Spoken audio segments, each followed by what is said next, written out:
आज है 22 अक्टूबर 2025 दिन बुधवार। Welcome back to clean news MP. चलिए देखते हैं मध्य प्रदेश की 25 फटाफट बड़ी खबरों को। इससे पहले आप न्यूज को कहां से देख रहे हैं हमें कमेंट में बताना बिल्कुल ना भूलें। साथ ही हमारे फेसबुक पेज को भी फॉलो करें। फेसबुक पेज का लिंक डिस्क्रिप्शन में दिया गया है। किसानों को राहत राशि पर शिवराज सिंह का बड़ा ऐलान, सोयाबीन फसल का दोबारा होगा सर्वे। मध्य प्रदेश में अतिवृष्टि और पीला मोजिक रोग से सोयाबीन फसल को भारी नुकसान पहुंचा। लाखों किसानों को मुआवजा दिया जा चुका है, लेकिन कई अभी भी राहत राशि से वंचित हैं। ऐसे किसानों के लिए केंद्रीय कृषि मंत्री शिवराज सिंह चौहान ने बड़ा ऐलान किया। उन्होंने कहा कि प्रभावित जिलों में सोयाबीन फसल का दोबारा सर्वे कराया जाएगा ताकि किसी भी पात्र किसान को राहत से वंचित न रहना पड़े।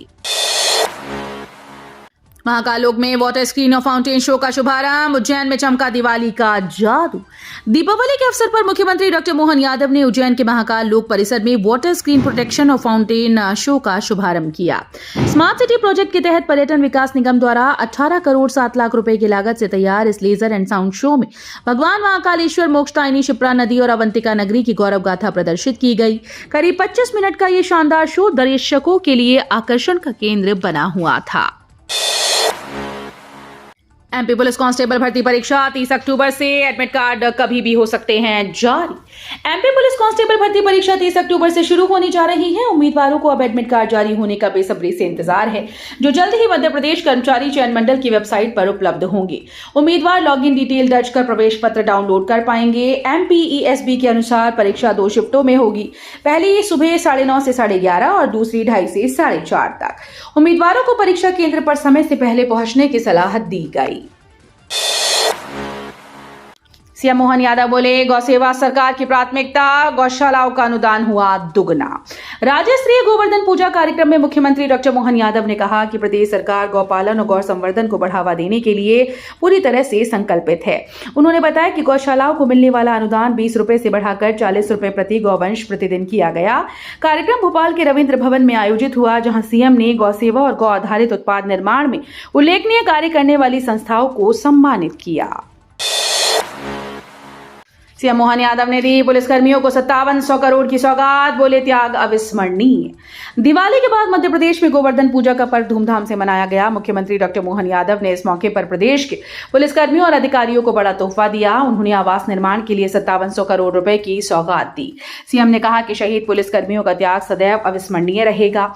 उन्होंने इस घोषणा की जानकारी अपने सोशल मीडिया पोस्ट के जरिए साझा की। कार्यक्रम में गोवर्धन पूजा की परंपरागत विधि से पूजा अर्चना की गई।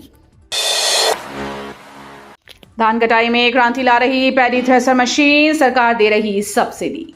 धान की फसल कटाई के सीजन में किसानों के बीच पैडी थ्रेसर मशीन की लोकप्रियता बढ़ रही है। ये मशीन धान की गहाई कम समय में और बेहतर तरीके से करती है, जिससे किसान अतिरिक्त आय भी कमा रहे हैं। सरकार इस मशीन पर सब्सिडी दे रही है, जिससे किसानों को खरीद में राहत मिल रही है। रीपर और थ्रेसर जैसी आधुनिक मशीन अब किसानों के खेतों में तेजी से अपनी जगह बना रही हैं। दिवाली के बाद इंदौर में हवा खतरनाक, AQI 204 तक पहुंचा। दिवाली के बाद मध्य प्रदेश के कई शहरों में वायु गुणवत्ता चिंताजनक स्तर पर पहुंच गया। खासतौर पर इंदौर में AQI 204 दर्ज किया गया, जो स्वास्थ्य के लिए गंभीर खतरा माना जाता है। भोपाल, उज्जैन, जबलपुर, ग्वालियर में भी हवा की गुणवत्ता पुअर श्रेणी में रही। पटाखों, वाहनों और हल्की ठंड ने प्रदूषण बढ़ा दिया। प्रशासन ने नागरिकों को मास्क पहनने, घर से कम निकलने और खासतौर पर बच्चों, बुजुर्गों व सांस रोगियों को सतर्क रहने की सलाह दी। लाडली बहनों के लिए खुशखबरी, भाई दूज पर खाते में आएंगे 250 रुपए अतिरिक्त। मध्य प्रदेश की 1 करोड़ 26 लाख लाडली बहनों के लिए अक्टूबर और नवंबर महीने खास रहने वाले हैं। भाई दूज पर प्रदेश सरकार द्वारा लाभार्थियों के खातों में 250 रुपए की अतिरिक्त राशि डाली जाएगी। ये राशि नियमित मासिक किस्त से अलग होगी। मुख्यमंत्री मोहन यादव ने कहा कि ये दूज का शुभ शगुन है, जो बहनों के सशक्तिकरण की दिशा में एक और कदम है। एमपी के सबसे बड़े टाइगर रिजर्व नौरादेही में ऑनलाइन बुकिंग शुरू, बढ़ेगा पर्यटन। मध्य प्रदेश के सबसे बड़े वीरांगना रानी दुर्गावती टाइगर रिजर्व में पर्यटकों के लिए ऑनलाइन बुकिंग सुविधा शुरू हो गई। बाघों की बढ़ती संख्या और चीता प्रोजेक्ट को देखते हुए यहां पर्यटन सुविधाएं भी बढ़ाई जा रही हैं। अब पर्यटक आसानी से सफारी की बुकिंग कर पाएंगे। नौरादेही के आसपास 2 निजी रिजॉर्ट शुरू हो चुके हैं और कई निर्माणाधीन हैं। अफ्रीकन चीता के तीसरे घर के रूप में यह रिजर्व तेजी से विकसित हो रहा है। मैं पात्र हूं पर लाभ नहीं मिल रहा, लाडली बहना योजना में शिकायतों का अंबार। मध्य प्रदेश में लाडली बहना योजना और अन्य विभागीय योजनाओं से जुड़ी शिकायतों की बाढ़ आ गई है। महिला और बाल विकास विभाग में सबसे अधिक 25,000 शिकायतें लंबित हैं। वहीं खाद्य और नागरिक आपूर्ति विभाग में 21,000 से ज्यादा शिकायतें 100 दिन से अधिक पुरानी। नगरीय विकास विभाग से संबंधित 5300 शिकायतें सफाई, सीवेज और स्ट्रीट लाइट से जुड़ी हैं। कई महिलाएं कह रही हैं कि हम पात्र हैं पर लाडली बहना योजना का लाभ नहीं मिल रहा। छिंदवाड़ा कफ सिरप कांड। छिंदवाड़ा के परासिया में जहरीले कफ सिरप से 22 बच्चों की मौत के मामले में आरोपी श्रीसन फार्मा के मालिक रंगनाथन को गिरफ्तार कर जेल भेज दिया गया है। कोर्ट में पेशी के बाद जब रंगनाथन को जेल ले जाया गया तो उसका हाथ हिलाते हुए अंदर जाना चर्चा का विषय बन गया। इस घटना का वीडियो सोशल मीडिया पर वायरल हो गया है। पीड़ित परिवारों के घरों में दीपावली पर भी सन्नाटा पसरा है। महाकालेश्वर बना देश का पहला मंदिर, जहां मिलेगा श्री अन्न प्रसाद। शुरू हुई रागी लड्डू की व्यवस्था। उज्जैन के विश्व प्रसिद्ध महाकालेश्वर मंदिर में दीपावली के मौके पर श्री अन्न प्रसाद व्यवस्था की शुरुआत की गई। अब यहां महाकाल को पारंपरिक बेसन लड्डू के साथ पोषण से भरपूर रागी के लड्डू का भी भोग लगाया जा रहा है। भक्तों के स्वास्थ्य को ध्यान में रखते हुए मंदिर समिति ने ये नई पहल शुरू की है। खास बात यह है कि यह प्रसाद मंदिर परिसर में ही नो प्रॉफिट नो लॉस आधार पर उपलब्ध होगा। एमपी में अचानक से बदला मौसम। 22 और 23 अक्टूबर को तेज बारिश और आंधी की चेतावनी। मध्य प्रदेश में मौसम ने अचानक से करवट ले ली। खंडवा जिले में 21 अक्टूबर को सुबह से ही आसमान में बादल छा गए, तेज आंधी शुरू हो गई। भारतीय मौसम विभाग ने पश्चिमी मध्य प्रदेश के कई जिलों में 22 और 23 अक्टूबर तक बारिश की चेतावनी जारी की।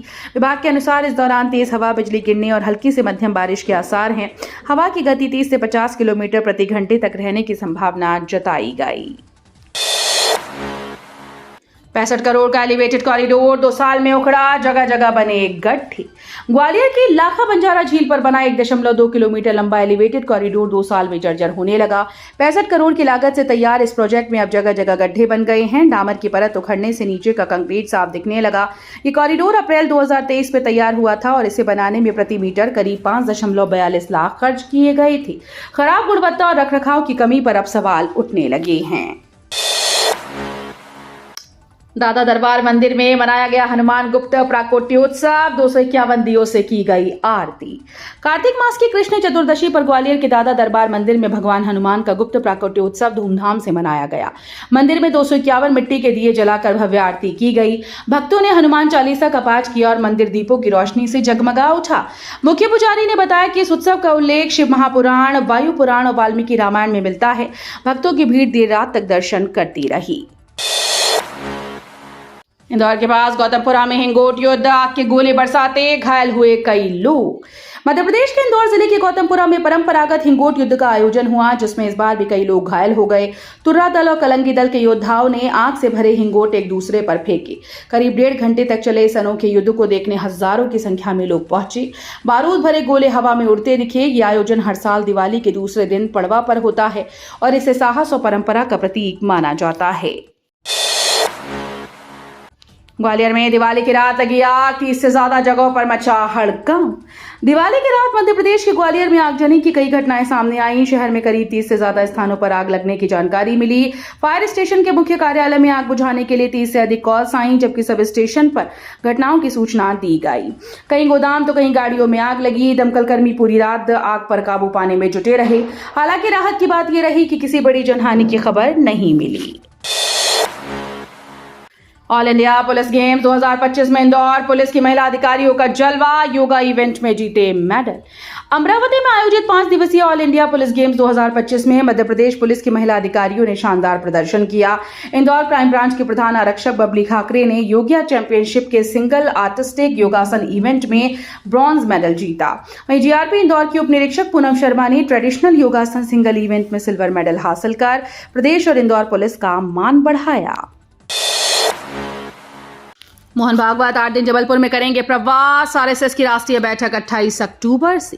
राष्ट्रीय स्वयंसेवक संघ के सरसंघ चालक मोहन भागवत 25 अक्टूबर से 3 नवंबर तक जबलपुर में रहेंगे। इस दौरान संघ की अखिल भारतीय वार्षिक बैठक 28 अक्टूबर से 1 नवंबर तक आयोजित की जाएगी। बैठक में देश भर से 500 से अधिक वरिष्ठ पदाधिकारी शामिल होंगे। ये कार्यक्रम संघ के संगठनात्मक और वैचारिक स्तर को लेकर महत्वपूर्ण माना जा रहा है। जबलपुर में सुरक्षा और आवास की विशेष व्यवस्थाएं की जा रही हैं। बेहाल बदहाल मध्य प्रदेश की मोहन यादव सरकार। मध्य प्रदेश को डबल इंजन यानी केंद्र और राज्य में एक ही दल की सरकार होने का लाभ मिलता रहा है। प्रधानमंत्री नरेंद्र मोदी ने कई योजनाओं का शुभारंभ मध्य प्रदेश की धरती से किया। बजट में भी प्रदेश के प्रति उदारता दिखी, लेकिन फिलहाल इसका लाभ पिछले कुछ दिनों से नहीं मिल रहा। विभिन्न योजनाओं में प्रदेश को केंद्रांश के रूप में 44,355 करोड़ रुपए मिलने हैं, लेकिन आधा वित्तीय वर्ष बीतने के बाद भी केवल 8,027 करोड़ रुपए ही मिले। एमपी किसानों के हित में ऐतिहासिक फैसला, कोदो कुटकी के समर्थन मूल्य पर होगी खरीद। पहली बार कोदो कुटकी फसलों का उपार्जन समर्थन मूल्य पर न्यूनतम करने की नीति लागू कर दी गई है। राज्य शासन ने कोदो और कुटकी उत्पादक किसानों के हित में यह ऐतिहासिक निर्णय लिया। इन फसलों के उपार्जन के लिए किसानों का पंजीयन 10 अक्टूबर से प्रारंभ हो गया है, जो कि 24 अक्टूबर तक किया जाएगा। रेलवे का यात्रियों को तोहफा। त्योहारों का मौसम शुरू हो गया है और इसी के साथ घर जाने वालों की भीड़ भी रेलवे स्टेशन पर उमड़ने लगी। ऐसे में यात्रियों को राहत देते हुए पश्चिम मध्य रेलवे ने छठ पर्व के लिए फेस्टिवल स्पेशल ट्रेन की घोषणा की। इन ट्रेन का संचालन भोपाल रेल मंडल से होगा, जो रानी कमलापति, दानापुर, रीवा, डॉक्टर अंबेडकर नगर, रीवा, हड़पसर जैसी व्यस्त मार्गों पर चलाई जाएंगी।